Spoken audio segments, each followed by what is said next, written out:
Hello mga kasenyor. Good morning. Good morning sa ating lahat. Sana okay lang kayo. Tulad ko, okay lang naman ako. It's Tuesday morning. And good morning sa ating lahat. Ito nga, meron akong gustong ipakilalang gulay sa inyo. Hindi ko lang alam kung meron sa inyo nito. Doon sa mga nakakakilala sa gulay na ito, comment lang kayo. Ito siya.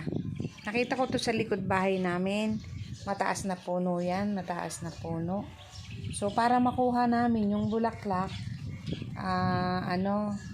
pinutol na namin yung puno. Doon sa, hindi naman sa punong-puno. Doon lang sa medyo itaas para susuloy uli siya.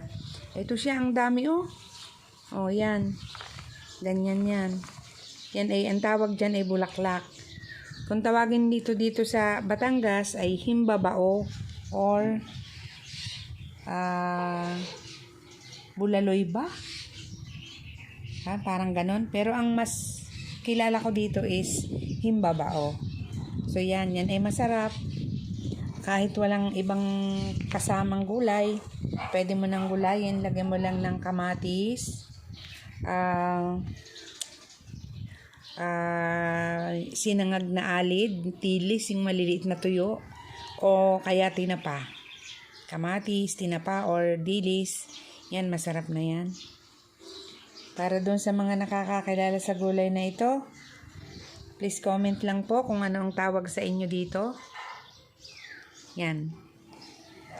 Ito po, pag ganito na, hindi na po yan pwede kasi sobrang madulas na po yan kainin. Kaya yan, nakabukod na siya. Ito lang talaga ang masarap. Ayan. Dami niya. Doon sa mga nakakakilala sa gulay na ito, please comment down below.